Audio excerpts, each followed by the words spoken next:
Pessoas que tiveram a vida transformada por Deus. Verdadeiras histórias de conversão rumo à vida. É isso que você encontra aqui no programa 180 Graus, o Ponto da Virada, que começa agora.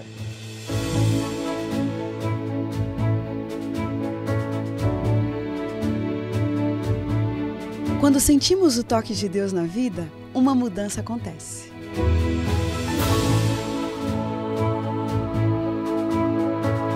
Surge à nossa frente possibilidades de felicidade plena.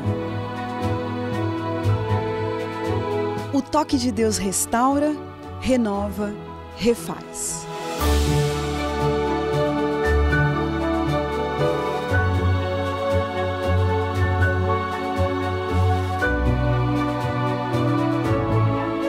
Hoje conheceremos uma pessoa que experimentou essa graça maravilhosa.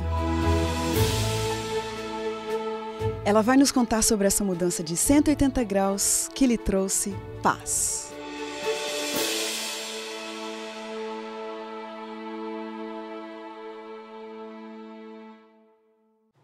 Filho de um espanhol, engenheiro autodidata, ele fazia parte de uma família respeitada e bem conceituada de Santo André, São Paulo.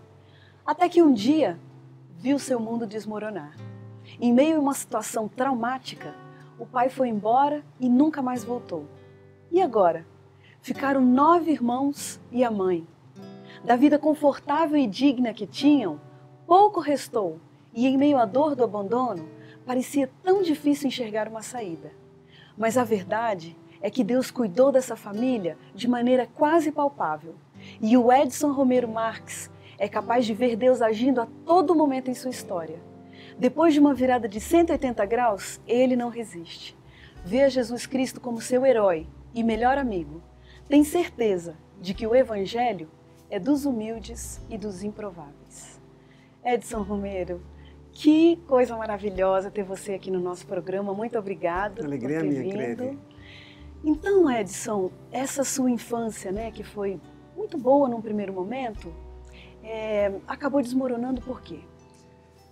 Porque é o seguinte, tudo começou quando o meu irmão saiu para matar um homem. Olha. Ele e 2 amigos. Meu irmão não era bandido, nem marginal, coisa nenhuma, mas era uma pessoa que tinha desrespeitado minha mãe e fez uma agressão física contra ele. Então ele decidiu, junto com 2 amigos, matar esse padeiro que tinha feito essa agressão. E o padeiro, ele passava num determinado local nas madrugadas, entregando pão. Então eles precisavam naquele momento para matar o padeiro. É só que minha mãe, obviamente, não ia deixá-lo sair de casa no meio da noite. Então ele saiu num horário assim para assistir um filme, lá no Cine Tangará, em Santo André. E eles pensaram junto com os amigos, nós vamos assistir um filme e depois a gente assistiu até a última sessão, porque antigamente tinha várias sessões e tal. Assistimos até a última sessão, aí depois vamos lá no local para matar o padeiro. E assim eles foram. Quando ele chegou lá no cinema, ele viu que tinha um negócio diferente lá. Não tinha filme, tinha uma reunião, ele não entendia direito o que era, ele entrou. E, na realidade, era uma série evangelística conduzida pelo pastor Luiz de Freitas. Olha só. Ele, assim, achou aquilo meio estranho, mas ficaram lá, porque já estavam lá. Aí foram matar o padeiro. Aí chegaram no local, certo, ficaram esperando, porque o padeiro sempre passava naquele momento, naquele horário, o padeiro não apareceu. Aí eles foram para casa. Segunda noite, mesma coisa, eles foram no cinema. Chegando lá, continuava, eles não sabiam que era uma série, né? Então, era o mesmo programa, né? A mesma série evangelística. A continuação. A continuação, obviamente. Eles entraram, assistiram, né? E meu irmão começou a gostar daquilo. Os amigos ficaram um pouco assim, perturbados, mas ficaram também até o final. Aí eles foram lá matar o padeiro, e o padeiro não apareceu. Na terceira noite. Que história! Na terceira noite, meu irmão, e eles decidiram matar o padeiro, né? A teimosia deles. 3 jovens, o que teria acontecido na vida deles seria teria sido uma desgraça, uma tragédia para todo mundo, né? Aí na terceira noite, na porta do cinema, ali foi uma decisão, entendo, que valeu a vida de toda a nossa família. Porque os amigos falam assim, Benedito, não vamos entrar não. Vamos embora, entendeu? É a mesma coisa e tal, né? Essa coisa de crente, vamos embora. Ele falou, não, cara, eu estou gostando. Não, nós não estamos gostando, não, mas eu estou gostando, eu vou entrar. Tá bom, a gente espera você aqui fora. Aí meu irmão entrou, sem os amigos. E aí ele assistiu. Quando ele saiu a terceira noite, ele não quis mais matar o padeiro. Aí ele falou com os amigos, eu não vou fazer mais isso. Já saiu transformado. Saiu transformado. Aí ele foi em casa, aí ele falou para minha mãe, né, para minha irmã mais velha, sabe, com tanta empolgação que nas noites seguintes, minha mãe e minha irmã mais velha começaram a ir também. Mas o que seu pai achou dessa ideia? Olha, meu pai, ele tinha assim um horror a crente. É mesmo? Ele colocava uma placa na nossa porta dizendo o seguinte: senhores crentes, por favor, não batam nesta porta, senão vocês vão se arrepender. Olha só! Era assim, ele tinha assim ódio profundo. Ele dizia que preferia ver o filho dele bêbado, caído numa sarjeta, do que ser um crente. Já pensou? Então ele tinha assim um ódio mortal. Meu pai, ele veio da Espanha com 17 anos, e tudo que ele fez na vida, ele fez assim, lendo nos livros, ele realmente era um autodidata, uma pessoa que tinha um grande conceito ali na vizinhança. E meu pai era uma pessoa forte, alta, ele tinha 1,98 m, 1,95 m, uma coisa assim. E minha mãe era muito pequenininha, né? E quando meu pai começou a saber que eles estavam indo em reuniões de crente, ele ficou maluco. Um dia ele chegou em casa, pegou as bíblias e literatura que minha mãe tinha feito, tinha recebido lá na série, e ele fez uma fogueira no meio da cozinha, assim, fez aquela montanha de livros e colocou fogo em Puxa tudo. vida, mas seu pai era uma pessoa agressiva? Não, eu nunca vi meu pai sendo agressivo em nada, muito pelo contrário. As lembranças que eu tenho dele, ele me colocava no colo, contando sobre a Espanha, ou sobre a sua viagem, vindo, né, com o navio, e como que foi e tal. Então, essa é a imagem assim, carinhosa que eu tenho do meu pai. Que coisa! Todo dia eu ia buscar meu pai no ponto de ônibus. Então, assim, eu tinha um carinho, um apego muito grande com meu pai.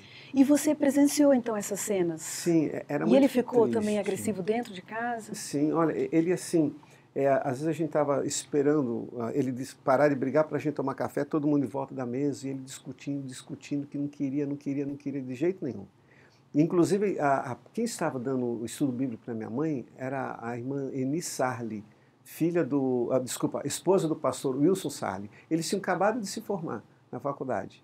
Então, acho que ele nem tinha sido ordenado ainda. Então, ele era um obreiro bíblico, auxiliando a série de conferências do pastor Luiz de Freitas. E meu pai ameaçou matá-la. Já pensou? Inclusive, e ela sabia disso, que meu pai encontrasse, porque meu pai, quando ele falava uma coisa, ele realmente cumpria. Ele falou, se ele pegasse ela novamente em casa, ele ia matá-la. Então, um dia ele estava chegando nossa, deu assim, todo mundo ficou muito assustado dentro de casa. Nós combinamos, meu pai entrou pela uma porta porta da sala e ela saiu pela porta da cozinha, porque se ele a encontrasse lá, ele a teria matado. Aí meu pai, ele destruía os móveis, pegava a cristaleira, jogava no chão, e fazia assim, de tudo para dissuadir minha mãe de abandonar isso. E ele ficava envergonhado diante dos amigos, porque ele era o homem da casa. Ainda mais naquela época, na década de 50, a mulher não tinha autoridade nenhuma. E os amigos falavam, deixa ela sem comer, faça isso, faça aquilo, que ela vai ceder. E meu pai, ele se envergonhava, como minha mãe tivesse assim, tido um caso, estava tendo um caso com alguém. Como se minha mãe, sei lá, de repente perdesse seu caráter, sua personalidade, sua moral, sua honra. Então, ele não entendia aquilo de jeito nenhum. E aí, eu me lembro que a primeira vez, creio, que nós fomos na igreja, a Central de Santo André, porque antes era lá no cinema e tal, e depois nós fomos para a Igreja Central de Santo André. E minha mãe, acho que ela falou para mim, olha, não conte nada para o seu pai. Eu sei que nós voltamos da igreja, e meu pai, aos sábados, ele trabalhava até meio-dia. E eu vi todo mundo, aquela agitação, minha mãe e minhas irmãs, meus irmãos, trocando a roupa de igreja, colocando uma roupa comum, e minha mãe correndo fazer um almoço. E aí eu fui buscar meu pai no ponto, como eu fazia quando ele trabalhava até meio-dia, né, aos sábados. E vindo com meu pai, assim, todo feliz e tal, e eu falei assim, eu estava tão empolgado, porque eu fui na escolinha e vi ali, sabe, aquelas histórias e toda aquela, as canções ali das crianças, eu fiquei muito empolgado. Aí voltei, e estava assim, tão excitado com isso, tão empolgado, que eu falei para meu pai, pai, nós fomos na igreja hoje. Na hora, meu pai tomou uma atitude assim, me colocou de lado dele, assim, foi me arrastando para casa. Aí chegou em casa e começou uma grande confusão. E foi a tarde toda. Eu só sei que minha mãe levou a gente lá para a cama, colocou todos os filhos no quarto, e eu fiquei assim deitado na cama. Minha mãe chegou ao pé da cama e disse o seguinte: filho, você falou para o seu pai que nós estamos na igreja? Eu falei, mãe. Pensei que ela me dá uma bronca, mas a senhora falou assim: tudo bem, filho, tudo bem. Aí ela foi para a sala. Chegando na sala, meu pai falou assim: Olívia, vamos terminar com esse sofrimento. Eu não aguento mais isso, não aguento mais essa dor. Então, nós vamos terminar hoje. Aí ele pegou, tinha uma garrafa de veneno, ele colocou encheu um copo, tinha 2 copos sobre a mesa, ele encheu um copo, encheu o outro. E ele falou assim: nós vamos tomar isso, e hoje a gente acaba com esse inferno. A minha mãe falou assim: olha, eu não vou tomar esse veneno porque eu tenho meus filhos para cuidar. E ele falou assim: se você não tomar, eu tomo. Ele pegou o copo e levou à boca. Nesse instante, minha mãe deu um tapa na mão dele e o copo caiu. Com um barulho, meu irmão saiu do quarto e veio para a sala para ver o que estava acontecendo. Meu pai ficou tão irado que minha mãe tirou o copo da boca dele, que ele levantou, ele pegou um revólver que ele tinha e apontou para atirar na minha mãe. Olha isso. Quando ele estava fazendo assim para atirar e meu irmão entrou na sala, meu irmão, ele sabe, tinha conhecido o Evangelho há pouco tempo, ele não sabia tantas coisas assim, mas foi a frase que veio na mente dele. Ele disse: em nome de Jesus, saia dele. E meu pai desmoronou, ele caiu no chão. Que coisa. Aí meus irmãos passaram, todos nós, né, porque éramos em 9, né, 9 filhos, então passou as crianças pela janela do apartamento vizinho, porque estava com medo que meu pai, quando acordasse, ele fosse fazer alguma maldade, né? Então, esse foi um dia bastante dramático. Qual foi o desfecho dessa história? Eles conseguiram resolver a situação? Olha, em função disso daí, eu só sei que um dia apareceu um carro da polícia lá em casa e com uma intimação para os meus pais irem à delegacia ou ao juiz, alguma coisa assim. E diante do juiz, meu pai contou a história dele e tal, minha mãe também. E aí o juiz falou o seguinte: olha, pelo que eu vejo, o problema de vocês é a religião. Aí ele olhou para minha mãe e disse: dona Olívia, a senhora vai ter que escolher entre o seu marido e sua religião. Olha só. E naquele instante, porque naquela época não tinha nem divórcio, era desquite. Não tinha a obrigatoriedade de dar pensão para os filhos, nada disso. E quantos filhos eram mesmo? 9.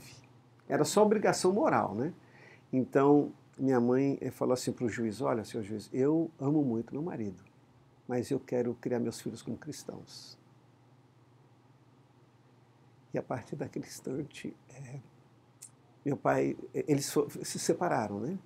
E meu pai, quando saiu ali do tribunal, ele falou assim para minha mãe: você ganhou diante do tribunal dos homens, mas não diante do tribunal de Deus. Ele não entendeu. Aí ele voltou por um canto, né? Veio por um caminho diferente, minha mãe por outro caminho. E quando chegou em casa, ele pegou as malas, né? Começou a fazer suas malas e todo mundo chorando. Foi assim, um dia muito, muito triste. E existia na época um pensamento que é o seguinte: você podia brigar com qualquer pessoa da sua família, mas se um dia, no momento da morte, as pessoas se acertavam, né, para morrer em paz, aquela coisa toda. E meu pai, ele falou assim, bem firme assim, para todos nós. Ele falou o seguinte: olha... Você se lembra desse dia? Sim, eu me lembro perfeitamente. Ele falou assim: ó, se algum de vocês estiverem no leito de morte, estiverem morrendo, não me chame porque eu não vou vir. E se um dia eu estiver morrendo, eu não vou chamar ninguém. Quer dizer, entre nós nunca haverá paz. Que coisa louca! E quando ele foi saindo, a minha irmã mais velha se agarrou na perna dele, para ele não ir embora. Chorando, implorando. E ele foi assim, arrastando ela com o mal e tudo, e saiu, foi embora. Eu me lembro nesse dia, porque eu gostava muito de dinheiro, assim, da figura, né, das notas de dinheiro. E sempre quando eu via meu pai, eu pedia: pai, me dá um dinheirinho. E ele me dava umas bobaginhas lá que eu nem não tenho noção do valor. E nesse dia, no meio de toda aquela confusão, eu desci a escada, né, na frente dele, correndo, pulando os degraus. E quando chegou lá embaixo, meu pai, foi a última vez que eu vi meu pai. Aí eu olhei para ele e falei assim: pai, me dá um dinheirinho. Olha. Aí ele colocou as 2 malas no chão, ele olhou para mim, ele tirou a maior nota que ele tinha no bolso. Aí ele deu para mim e foi embora. Edson, alguém poderia pensar: essa mulher tomou a pior decisão da vida dela. Que coisa louca foi essa? A esposa tinha que respeitar o marido, ela estava na década de 50. O que uma mulher sozinha ia fazer com 9 filhos? Que loucura foi essa? Como que você enxerga essa situação? Olha, recentemente nós encontramos uma carta da minha mãe que ela mandou para mim quando eu estava na comportagem, muitos anos atrás. Eu não me lembrava mais dessa carta, estava com a minha irmã. E quando eu recebi essa carta, acho que eu chorei uns 3 dias. E minha mãe, ela estava mandando uma carta e se desculpando, né? E ela dizia, meus filhos, me desculpem por eu ter feito vocês passarem por isso, mas é que o que eu queria para vocês era salvação. Eu queria que vocês fossem salvos. Então, eu peço desculpa pelo sofrimento que vocês passaram. E, na realidade, obviamente, nós passamos muitas dificuldades, porque minha mãe, ela lavava e passava a roupa todo dia. Minha mãe acordava às 5 da manhã. E a gente não tinha máquina, ela lavava a roupa na mão, os dedinhos dela todos esfolados, né? E ela acordava cedo e preparava a marmita para os filhos que iam trabalhar, e lavava a roupa e passava a roupa o dia todo. 11h30 da noite você via minha mãe lá, às vezes, passando roupa. Então, minha mãe, ela assim, se dedicou muito, muito para a gente, mas a gente passou muitos momentos difíceis. Vários e vários dias que a gente não tinha o que comer. Minha mãe ia atrás da porta, se ajoelhava e falava com Deus, porque ela falou que ela nunca ia me indicar, que ela iria falar com Deus. E minha mãe orava, depois que ela orava, batia alguém na porta e oferecendo comida. Olha, tem aqui comprei pães a mais e não sei o quê. Eu me lembro que uma vez, no Natal, a gente não tinha nada o que comer. E minha mãe tinha orado, e veio uma senhora lá do terceiro andar, ela bateu a porta e falou assim, dona Olívia, nós preparei aqui uma ceia de Natal para a nossa família. É só que eles mudaram de ideia e vão fazer lá na firma do meu marido em São Paulo e tal. Então, você não gostaria de receber essa alimentação? Então, ela trouxe, olha, o que você pensa de uma ceia de Natal? Tinha champanhe, tinha pernil, tinha peru, Que festa! tinha arroz, tinha tudo. Entendeu? Foi o melhor Natal. O melhor Natal. E depois que minha mãe, essa vizinha foi embora, minha mãe começou a tirar aquilo que a gente não comia, aquilo que era de porco, e jogar a champanhe na pia, entendeu? Até que meu irmão teve a ideia e tal, falou, mãe, não joga fora não, vamos trocar por tubaína. Aí ele foi lá no depósito, trocou por tubaína, mas sabe o que me marcou naquele dia? Porque como minha mãe estava jogando fora a comida, sendo que a gente estava passando fome. Uhum. Naquele dia minha mãe me ensinou uma grande lição, que a dependência dela não estava na vizinha, embora ela era muito agradecida à vizinha, obviamente, Sim. que a dependência dela estava em Deus. Então que vale a pena você ser fiel a Deus, que é Ele que providencia. Uhum. Então a nossa vida foi assim. E minha mãe, obviamente, até o final da vida dela, ela nunca parou de orar pelos filhos, ela nunca parou de se preocupar com os filhos e de dar estudos bíblicos. Agora, e para você, pessoalmente, né, tendo recebido essa herança espiritual da sua mãe, né, como que foi essa sua trajetória espiritual, a sua intimidade com Deus, como é que foi isso? Olha, eu entendi o Evangelho através dos olhos da minha mãe, porque eu pensava, se minha mãe me ama tanto, a ponto de fazer isso por mim, e se Jesus me ama mais que ama minha mãe, então Ele me ama muito. Então, isso sempre me marcou. Mas eu me decepcionei com Deus no momento da minha infância, porque minha mãe orava e as coisas aconteciam. Então, a minha oração era para que o meu pai voltasse.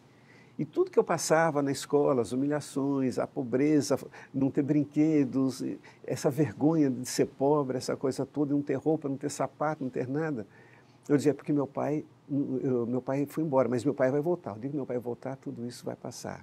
E quando eu tinha 9 anos de idade, eu estava chegando da escola, e meu tio estava em casa, e estava todo mundo muito triste. Aí eu soube naquele dia que meu pai havia falecido, não naquele dia, soube naquele dia, né? Mas ele tinha falecido 20 dias antes, já estava enterrado, obviamente, e meu tio só teve coragem de contar para a gente depois da morte dele.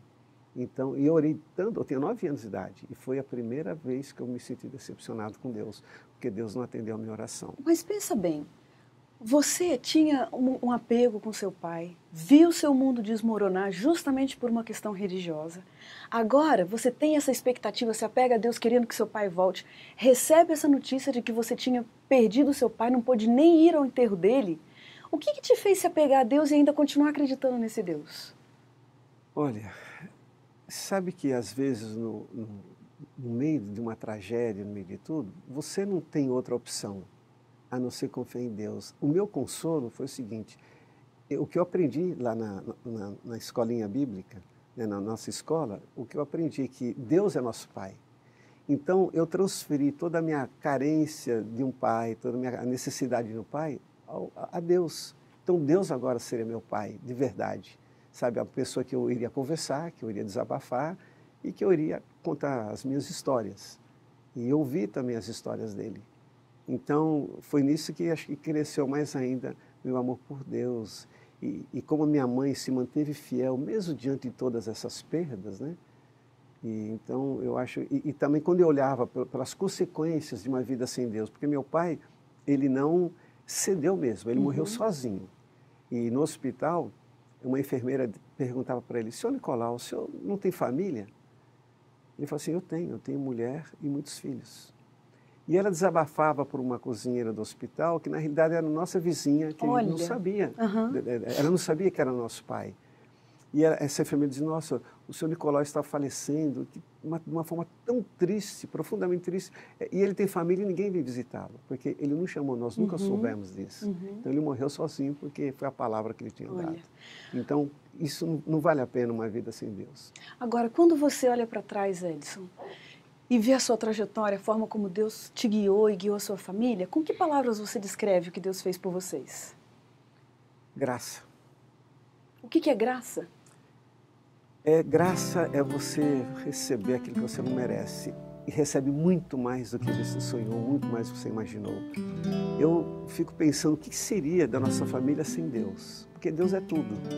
E na minha trajetória cristã, nas dificuldades que eu também enfrentei na vida, tudo, eu sempre me reportava, sempre voltava meu olhar para trás para minha mãe. E sabe quando você vê o evangelho vivido através de uma pessoa, ele marca muito mais do que quando você ouve a história do evangelho. Então, obviamente, a história do evangelho é marcante, mas o evangelho vivido pela minha mãe me marcou muito. Sabe, a preocupação que ela tinha, as orações, o fervor que ela tinha, a leitura da Bíblia, que ela não incansavelmente, sabe, podia estar cansada do jeito que fosse, mas ela sempre buscava a Deus através do estudo da Bíblia e da oração. Então isso me ensinou nessa trajetória a confiar em Deus e a viver por Deus. É lógico que nós não somos juízes, a gente não pode julgar. Mas com essa visão humana que a gente tem, valeu a pena sua mãe ter largado tudo, a vida digna que ela tinha, né? Porque queria que os filhos fossem salvos, porque queria ver os filhos no caminho do Senhor? Que frutos que deu essa decisão dela? Olha, Cleire, eu acho o seguinte, o que a gente leva dessa vida? A gente não leva nada dessa vida. Agora, quem tem Deus, tem tudo. Então, daqui a 200 anos eu não vou existir mais. E nada do que eu tenho, obviamente, vai existir. Mas, daqui a 200 anos, eu na eternidade, sabe, eu vou ter tudo. Então, na realidade, a vida com Deus não é somente pelo futuro, pela eternidade, mas é pela vida aqui mesmo, sabe? Vale a pena, mesmo que não houvesse céu, mesmo que não houvesse eternidade, eu diria, valeu a pena, eu beijaria os pés da minha mãe, agradeceria minha mãe pelo sacrifício que ela fez, pela história de vida dela, porque realmente valeu a pena viver com Jesus. Então, a vida com Cristo, o consolo que a gente tem, o conforto, a esperança, a paz de espírito e tudo que a gente desfruta da graça de Cristo, na comunhão com Ele, isso vale a pena, sabe, você abrir mão de tudo na vida. A gente tem um minutinho aqui das perguntas ping-pong no nosso programa. Okay. Então, vou falar uma palavra e você me diz o que vem à sua mente. Ok. Vida.